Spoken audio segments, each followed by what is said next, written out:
Gracias, señor presidente.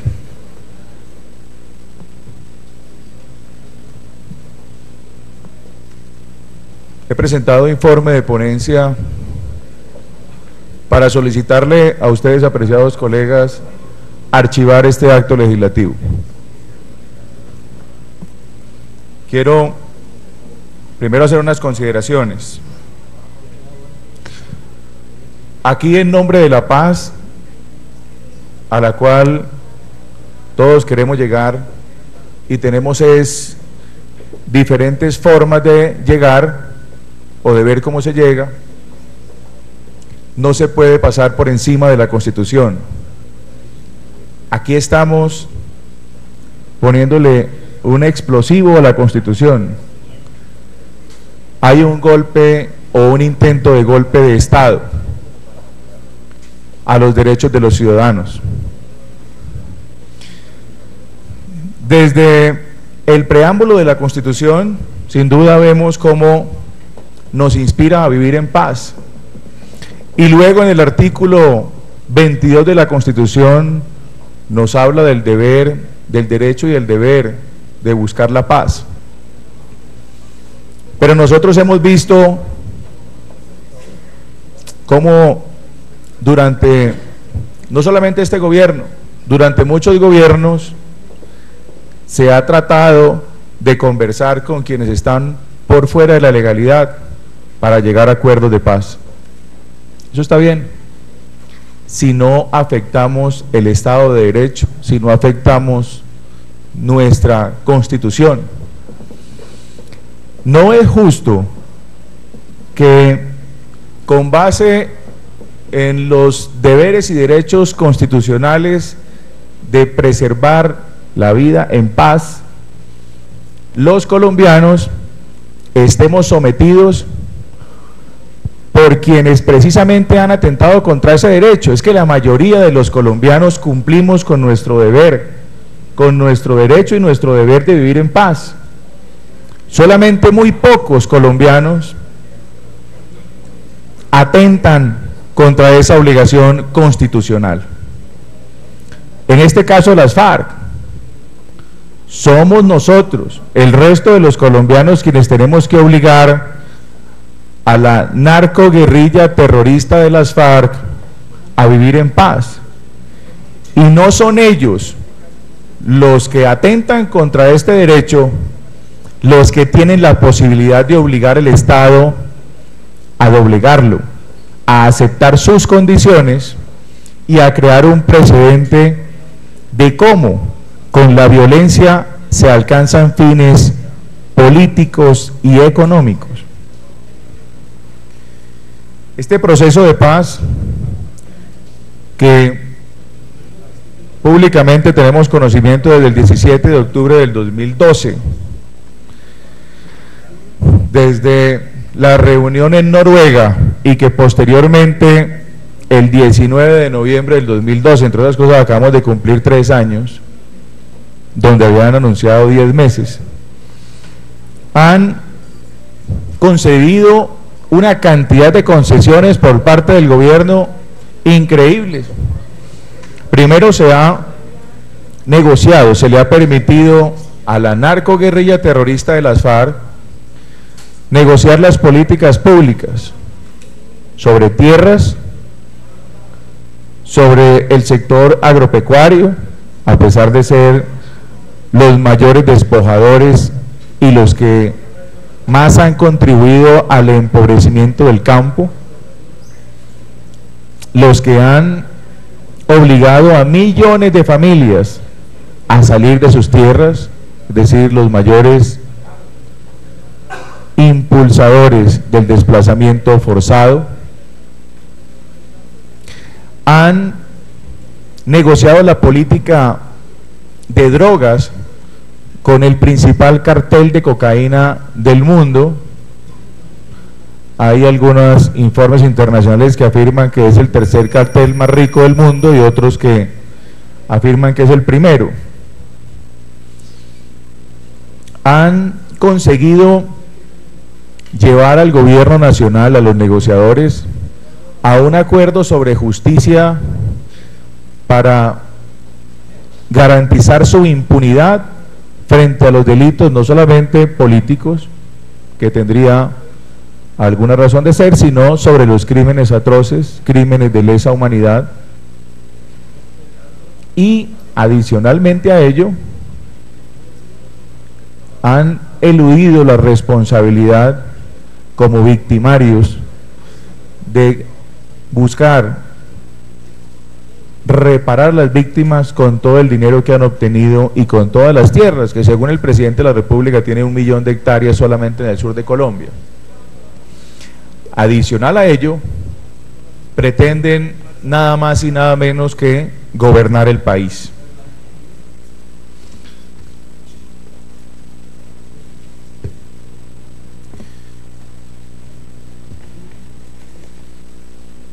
Es una inversión de valores lo que ha generado el gobierno nacional. Aquí vemos cómo la carga de la prueba ya se invirtió. Si alguien es acusado, tiene que buscar como prueba que es inocente y no el Estado como le prueba la culpabilidad. Mientras que a los militares los mantienen en la cárcel sin definirles su situación jurídica, a muchos de ellos, a los guerrilleros de las FARC, los indultan y los sacan de las cárceles. El llamado es para que en este preámbulo y en este artículo 22 de la Constitución tengamos, en lugar del soporte por el cual tenemos que entregarle el Estado a los criminales de las FARC, la obligación constitucional de obligarlos a ellos a vivir en paz, así sea en una mesa de negociación, con argumentos. El procedimiento legislativo especial para la paz. Este procedimiento legislativo, esto es un monstruo jurídico lo que nos han presentado. Esto sin duda es un atentado contra la democracia y contra la vida constitucional de nuestra patria. Este procedimiento o este acto legislativo nos tiene primero una composición legislativa especial. Hay que recordar que nosotros hacemos las leyes por mandato del pueblo colombiano. El pueblo nos entrega la legitimidad superior a la que tiene el presidente de la República. Aquí están representados los votos, para hacerlo más ilustrativo, de quienes votaron por el presidente Juan Manuel Santos y de quienes no votamos por el presidente Juan Manuel Santos. En el Congreso de la República estamos todos y esa es la legitimidad que nos da el pueblo para poder expedir las leyes. Y resulta que ahora esta legitimidad la vamos a perder porque el Congreso de la República va a tener un congresito. Me voy a anticipar a lo que va a pasar con el Congreso de la República. El Congreso de la República se va a castrar. El Congreso de la República se va a castrar. Este congresito, sin duda, va a reemplazar el Congreso de la República, pero lo va a reemplazar de una forma muy particular. Vamos a ser los miembros de las comisiones primeras, de Senado y de Cámara, eventualmente otros 12 miembros. En algún momento quisieron que estos 12 miembros inclusive no fueran congresistas. Es muy probable que en un debate posterior traten de incluirlo para meter a los narcoterroristas de las FARC para que vengan a legislar en causa propia, pero por ahora por lo menos está planteado con 12 congresistas, que ahorita me causó curiosidad que uno de los colegas los llamaba los 12 apóstoles. No sé por qué los llamaría de esa forma, si tienen alguna misión especial, si tal vez el presidente de la República les ha conferido un poder especial de transmisión aquí o de transición a lo que podría ser el empoderamiento de la guerrilla terrorista de las FARC. Pero además nos trae un procedimiento totalmente inconstitucional. Aquí además hay que resaltar nuevamente que este congresito estaría en un porcentaje, no digamos del 10, digamos por debajo del 20, porque no sabemos cuántas personas le vayan a meter más aquí al congresito, pero va a ser muy por debajo del 20% de los miembros del Congreso de la República. Y en este procedimiento especial se cambia la manera de tramitar las leyes y los actos legislativos para hacerlo de manera express. Vamos a poder legislar de manera express. ¡Qué maravilla! Entonces, para los proyectos de ley, simplemente, en lugar de darle 4 debates, vamos a darle un primer debate en Comisión Legislativa para la Paz y un segundo debate en las plenarias de cada una de las cámaras, con una revisión previa de la Corte Constitucional. Y la perla más grande es el proyecto o el procedimiento del acto legislativo. Se dará simplemente un primer debate en la comisión y un segundo debate en las plenarias de las cámaras.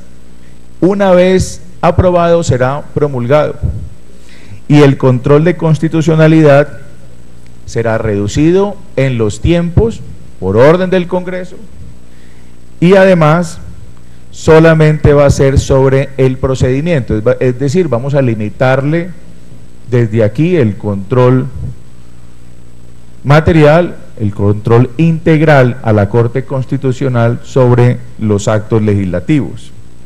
Más adelante les voy a mostrar una gráfica donde podemos ver claramente cómo el procedimiento para reformar la Constitución se simplifica de una manera irrisoria e irresponsable frente al procedimiento que tenemos hoy, que ha sido cuidado, por supuesto, especialmente por jurisprudencia de la Corte Constitucional.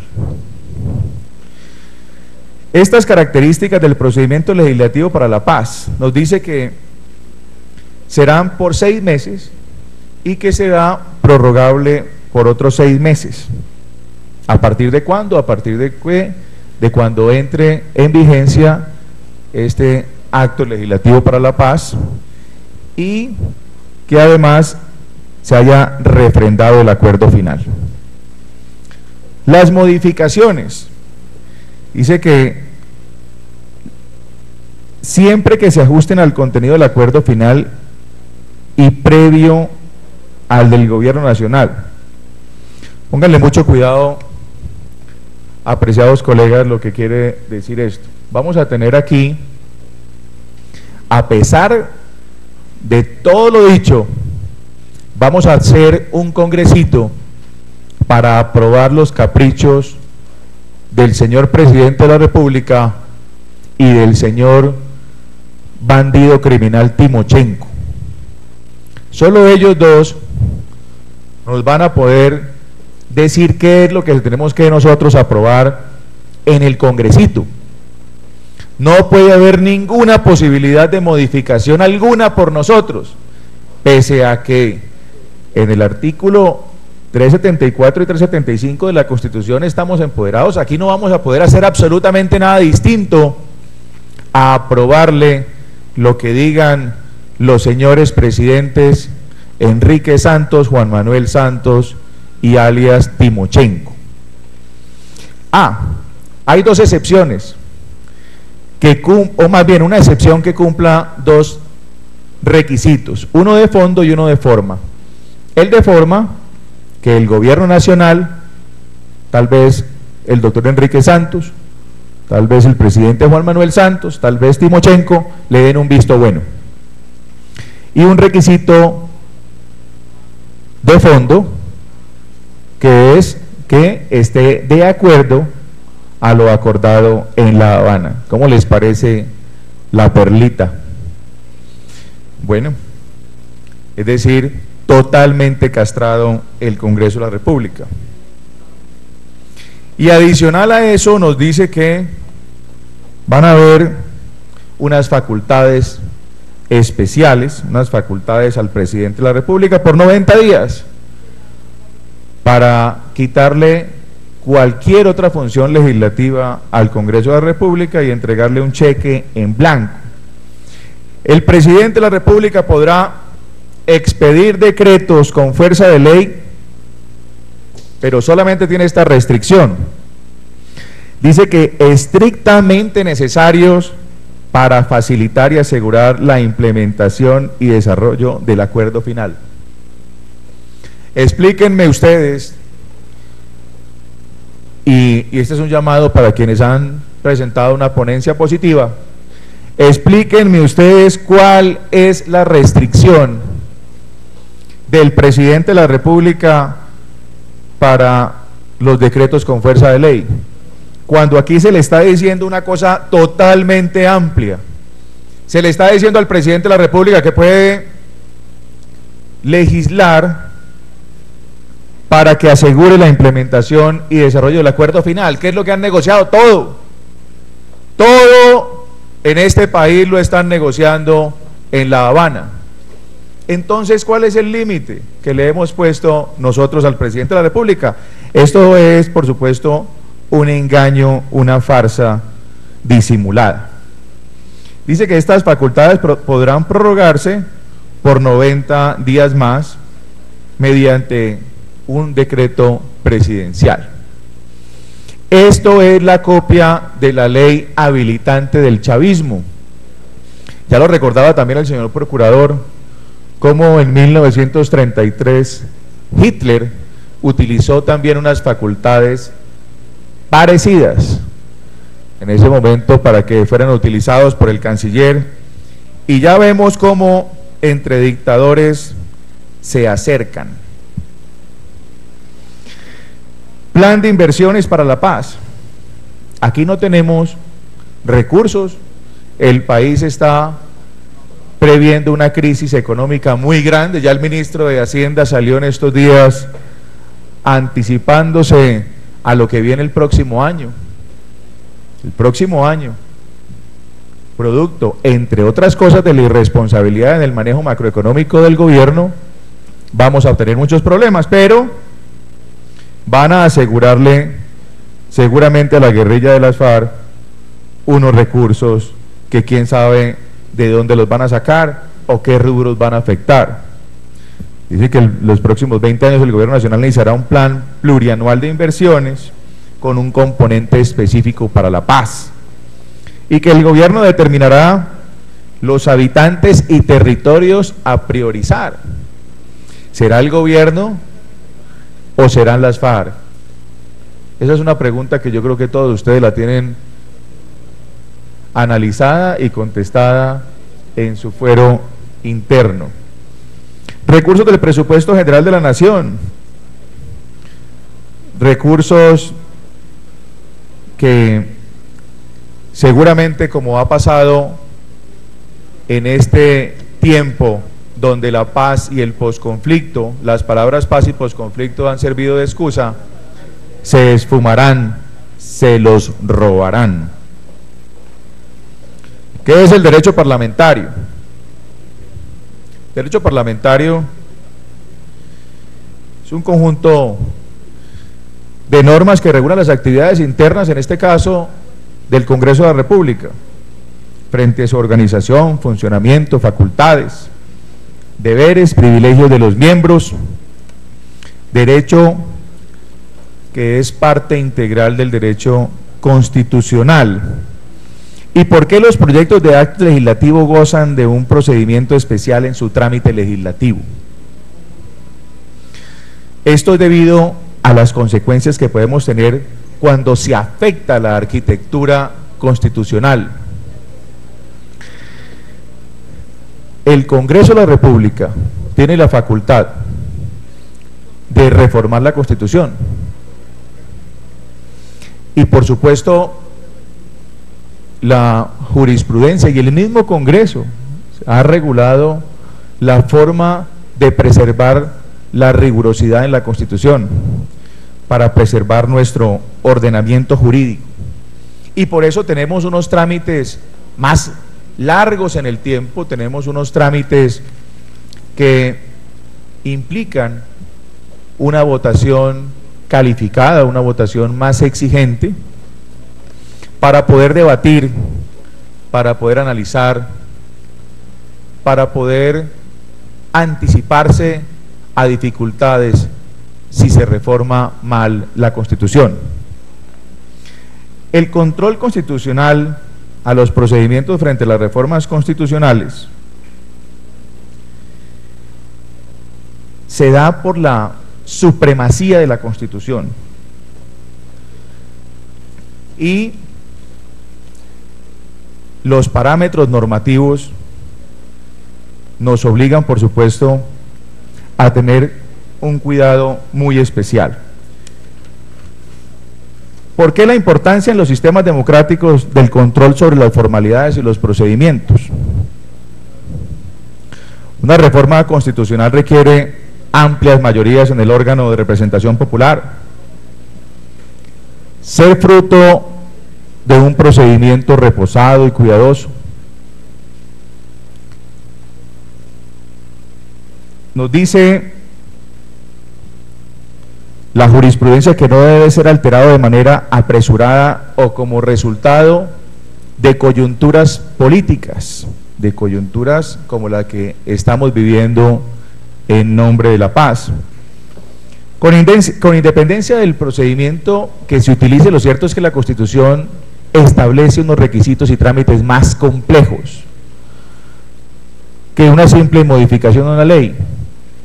Preserva la estabilidad constitucional mínima que resulta incompatible con los cambios improvisados o meramente coyunturales que generan constante incertidumbre frente al ordenamiento jurídico. Entonces viene una diferencia y es la de reformar o la de sustituir la Constitución, y aquí tenemos que hacer referencia a la sentencia C551 del 2003. En dicha sentencia, que entre otras cosas en esta misma sentencia toca aspectos relacionados con el referendo, pero en esta sentencia la Corte Constitucional dice que ya no solamente va a revisar los actos legislativos de manera formal, sino que va a hacer una revisión integral, una revisión material para analizar de fondo que no se esté sustituyendo la Constitución Nacional. Una cosa es reformar un artículo de la Constitución, esta Constitución que no incluyó una cláusula pétreas ni principios intangibles, pero que obviamente es susceptible de algunos cambios con la rigurosidad del trámite y, por supuesto, con la rigurosidad de no tocar la esencia de la Constitución. Y otra cosa es, o pretexto de modificar la Constitución, desnaturalizarla, tocar la esencia de la Constitución. Y eso, apreciadas colegas y apreciados colegas, es lo que está sucediendo con este acto legislativo perverso. La Corte Constitucional ha definido 3 parámetros para hacer un análisis sobre cuándo se afecta la esencia de la Constitución, cuándo hay sustitución de la Constitución. Y nos ha dicho que con solo que se afecte uno de estos 3 parámetros, hay sustitución de la Constitución. Bueno, examinemos cada uno de ellos. El primero dice: cuando se invade el ámbito de las libertades y competencias de los ciudadanos. El segundo, cuando se afecta el funcionamiento de las ramas, de tal forma que al darle poder a una de las ramas del poder público, se desequilibren dichas ramas y nos afecte, por supuesto, la estructura fundamental del Estado. Y el tercero, cuando la reforma afecte la identidad axiológica de la Constitución. Y aquí no tenemos un problema con uno de estos tres parámetros, sino con los tres. Los destruye completamente este acto legislativo perverso. El primero, porque el constituyente originario, el pueblo, que es el constituyente originario, puede hacerle unas reformas a la Constitución, pero adicionalmente nos ha entregado un poder derivado, un poder constituyente derivado, mediante una votación legítima para que el Congreso de la República sea el que tramite y expida unas leyes. Y nosotros estamos obviando que es el constituyente originario, por medio de una votación, el que nos ha entregado ese poder derivado, y hoy nosotros estamos, como si fuéramos directamente el pueblo, escogiendo un procedimiento distinto para que una porción muy pequeña del Congreso de la República sea la que de aquí en adelante legisle. Al impedir que sea el constituyente primario mediante una votación, con las mayorías además calificadas establecidas para el efecto y pudiendo decidir sobre la viabilidad de textos jurídicos determinados, se está violando esta condición. Segundo, dice cuando se afecta el funcionamiento. El artículo 113 de la Constitución Política fue claro en señalar que cada rama tiene funciones separadas, y precisamente el año pasado estuvimos aquí debatiendo sobre un proyecto de acto legislativo que lo llamó el gobierno equivocadamente equilibrio de poderes. No, el poder es solo uno, pero hay unas ramas del poder público que tienen que estar equilibradas para que exista un funcionamiento del Estado. Y aquí, sin lugar a dudas, le estamos entregando el poder, todo el poder legislativo, todo el poder legislativo al presidente de la República. Hay un desbalance inmensamente grande. El poder legislativo del Congreso de la República es anulado, es castrado, y se le entrega mediante facultades al presidente por un lado, y modificando el procedimiento para que el congresito solamente tenga la posibilidad de aprobarle proyectos de ley o actos legislativos al presidente, a Timochenko o a Enrique Santos.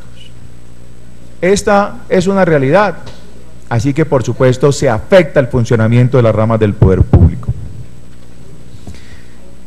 Y la tercera, cuando se afecta la identidad axiológica de la Constitución, y aquí por supuesto afecta una cantidad de valores y principios, como el del Estado social de derecho, como el orden justo, como el principio democrático, como la soberanía del pueblo, a la cual estamos por supuesto asaltando con este proyecto de acto legislativo, y de tener la Constitución política como la norma suprema, como la norma de normas.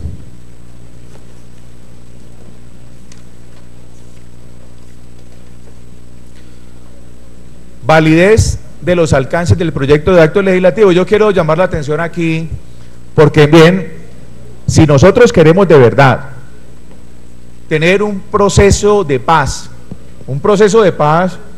que esté blindado jurídicamente hacia el futuro, y eso se lo digo con mucho respeto a quienes acompañan al presidente de la República, las bancadas que acompañan al presidente de la República, que no pase que en un futuro, por haber obviado estos atentados contra la democracia, no se blinde el mismo proceso de paz que hoy están defendiendo. Mire cómo en el trámite del referendo, porque no es un plebiscito lo que se está tramitando, sino un referendo, la misma narcoguerrilla de las FARC, con argumentos jurídicos, ha venido coincidiendo con las advertencias realizadas por nosotros, y el gobierno y los amigos del gobierno lo están aprobando sin pararle bolas. Ellos tienen unos abogados allá que saben de qué es lo que estamos hablando. Aquí vamos a hablar de la validez de los alcances del proyecto de acto legislativo. La Corte Constitucional hace un test de los alcances y de la validez de los alcances, y tiene 3 presupuestos para que tenga validez. El primero de ellos dice que debe haber sido producida por el órgano competente. Aquí tenemos un problema muy grande sobre la validez, porque este acto legislativo le va a otorgar poderes a un congresito que no es el órgano competente. Aquí no estoy hablando de lo que estamos haciendo nosotros, sino de los alcances del acto legislativo que vamos a aprobar, para que quede bien claro, porque aquí, claro, aquí tenemos la posibilidad de tramitar el acto legislativo, pero el alcance de este acto legislativo es que le vamos a otorgar aquí al congresito la posibilidad de modificar la Constitución y no es competente. Segundo, debe haber sido producido a través del procedimiento adecuado. Yo quiero adelantarme un poco para mostrarles a ustedes, no sé si aquí la cámara me puede ayudar. Voy a encerrar en un círculo,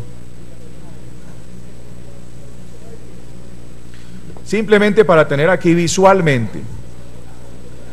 No sé si una cámara me puede ayudar acá. Este círculo es el procedimiento establecido por este acto legislativo para modificar la Constitución. Ayúdenme con esta cámara, por favor. Este es el procedimiento que tenemos en este momento para modificar la Constitución. Procedimiento para los trámites de acto legislativo que ha sido cuidado por el Congreso de la República, pero sobre todo por la jurisprudencia de la Corte Constitucional.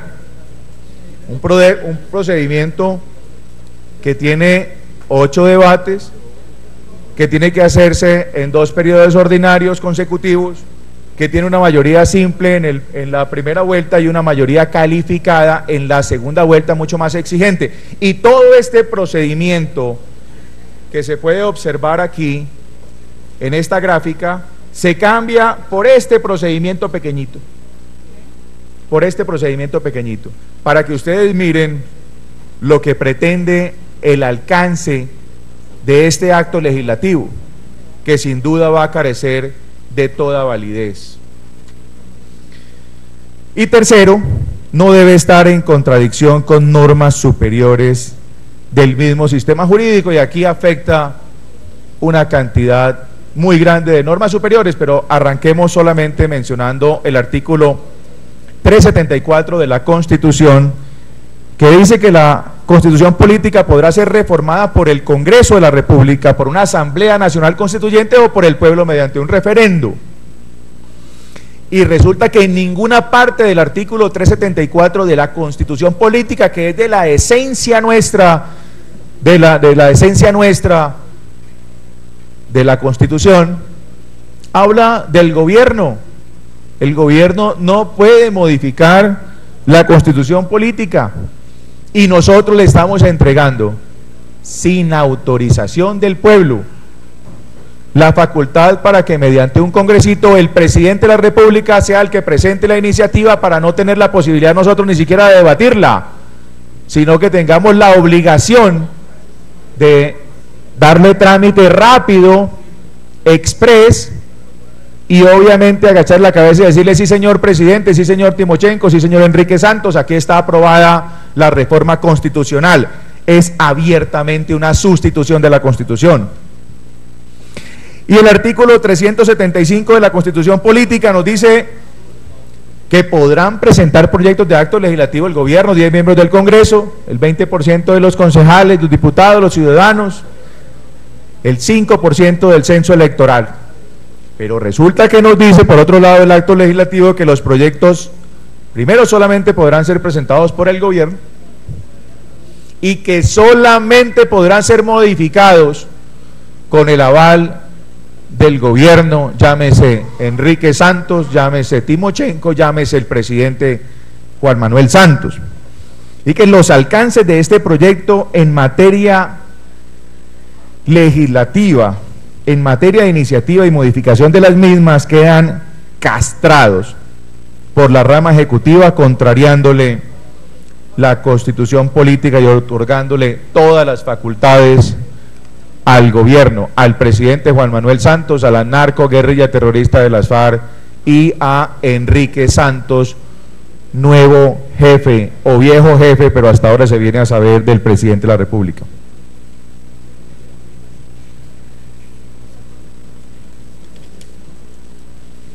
¿Cuál es la postura de la Corte Constitucional en torno a la trascendencia del control jurisdiccional respecto al trámite de los actos reformatorios de la Constitución? Volvemos a analizar el tema y decimos que la Corte ha dicho muchas veces que estos requisitos son más exigentes que se establecen para la reforma de la Constitución. No son caprichos, no son formalidades sin sustancia, sino que representan la garantía del régimen constitucional y la supremacía de la Carta Constitucional.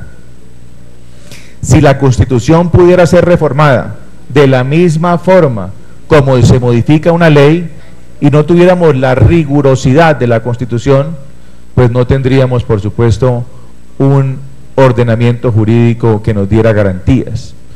Si la Constitución no es rígida, pues no sería una verdadera Constitución. Si la pudiéramos tramitar de acuerdo a un proyecto de ley normal o a un trámite express, como quiere ahorita el gobierno, no tendríamos Constitución. Y tampoco tendríamos la fuente de validez del resto del ordenamiento jurídico. Hay que recordar que la Constitución, la norma de normas, le da vida al resto de las normas y además nos dice cómo se deben hacer las normas, el resto de normas del ordenamiento jurídico. No tendríamos, por supuesto, tampoco validez en normas de inferior jerarquía.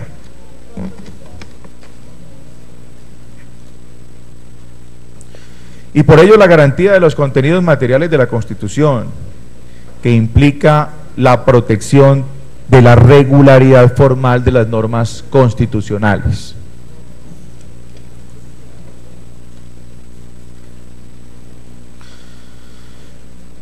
Hay otras normas que también, por supuesto, la afecta este acto legislativo, intento de golpe de Estado contra los derechos de los ciudadanos. El artículo 154 de la Constitución, que delimita los temas en el que el Ejecutivo tendrá la iniciativa exclusiva. El artículo 160, durante el segundo debate de cada Cámara podrá introducir al proyecto las modificaciones, adiciones y supresiones que juzgue necesarias. El artículo 150 en el numeral 10 señala que dentro de las funciones que ejerce el Congreso por medio de las leyes se encuentra revestir hasta por 6 meses al presidente de la República de precisas facultades extraordinarias para expedir normas con fuerza de ley cuando la ley lo exija. Ahí se refiere, por supuesto, a la ley chavista, ley habilitante, inspirada por el espíritu hitleriano de quien preside el gobierno nacional. Y aquí sobre la Corte, en la sentencia 366 del 2012, habla sobre las facultades extraordinarias y dice: la jurisprudencia de esta corporación ha advertido que esta forma de habilitación extraordinaria plantea ventajas, pero a su vez implica riesgos. Así que de un lado resulta útil para regular algunos temas, pero de otro lado su utilización excesiva debilita el principio democrático ante el empobrecimiento y deliberación al interior del Congreso, relativiza el principio de separación de poderes y acentúa el carácter presidencialista del régimen político. Esta sentencia es clara en señalar el riesgo que se corre con estas facultades extraordinarias, facultades que sin duda las copiaron del gobierno chavista. Entonces, en toda esta evolución de nuestro derecho parlamentario, tal vez desde el 27 de noviembre de 1811, cuando se creó el Parlamento, hemos tenido unos principios que nos han regido, como el principio democrático, el principio de participación, el de autonomía del legislador, de identidad, de consecutividad y de publicidad. Principios que, por supuesto, este acto legislativo los destruye. No es que no los mire, sino que los destruye. Y unas breves conclusiones para terminar, para que, apreciados colegas, si ustedes le quieren ayudar al gobierno, entre otras cosas, yo les voy a decir lo siguiente.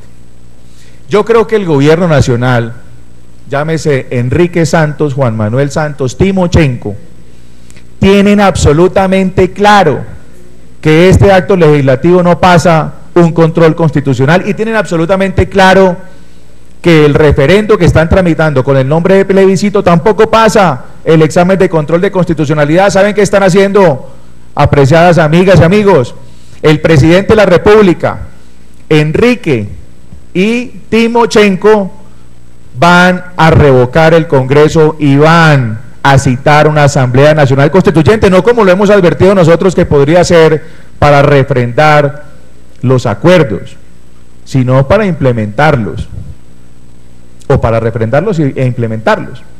Pero el presidente de la República, por más poder que tenga sobre miembros de las Cortes, la Corte Constitucional tiene aquí una tradición jurídica que estoy seguro que no la va a arriesgar, por más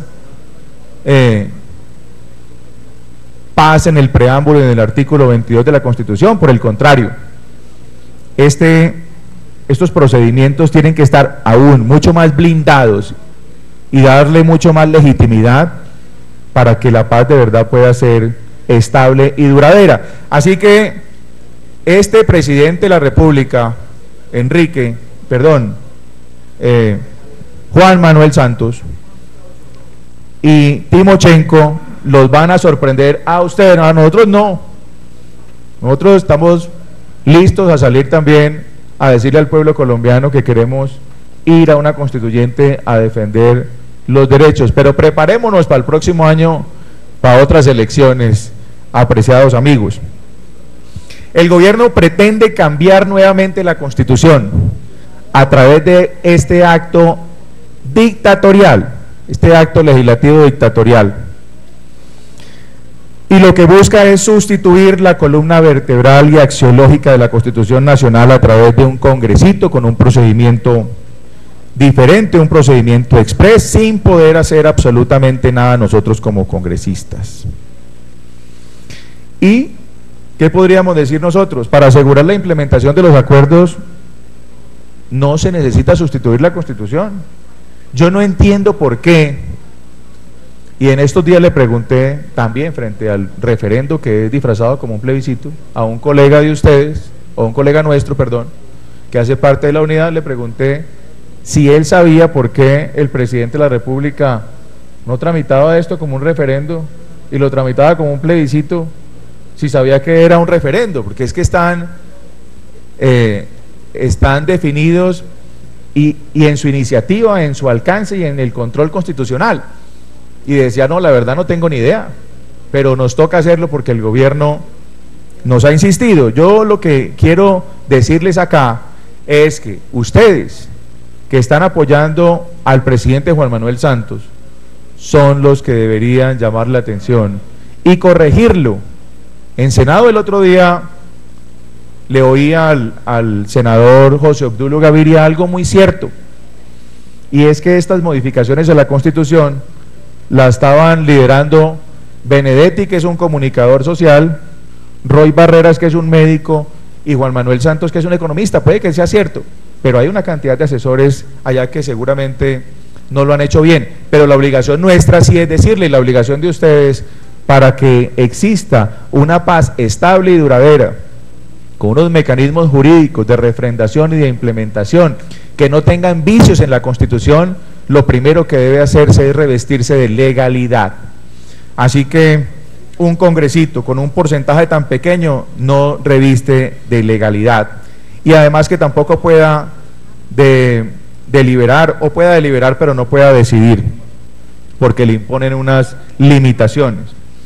La iniciativa legislativa es exclusiva y excluyente del gobierno nacional, con un límite formal y material, límite formal el visto bueno, límite material que le dé el visto bueno Timochenko y Enrique, y esta irrupción constitucional se dará hasta por un año a voluntad del presidente y con votaciones express. Y se me olvidó además otra perlita: las votaciones son express y en bloque. Aquí no se puede dividir absolutamente nada ni analizar artículo por artículo, no. Eso es, hágale, que aquí tengo el perrero listo para darle pues al que no le haga. ¿No? Aprueben o aprueben, se llama esto. Esto es una afrenta contra el Congreso, contra la democracia, contra las libertades, contra la Constitución Nacional, contra los derechos de los ciudadanos. Esto es un atentado contra la Constitución colombiana. Mil gracias, presidente, y esperamos, apreciados colegas, con todo el respeto y la amistad, que nos apoyen hundiendo este acto legislativo perverso y que no va a contribuir, por supuesto, a la construcción de la paz.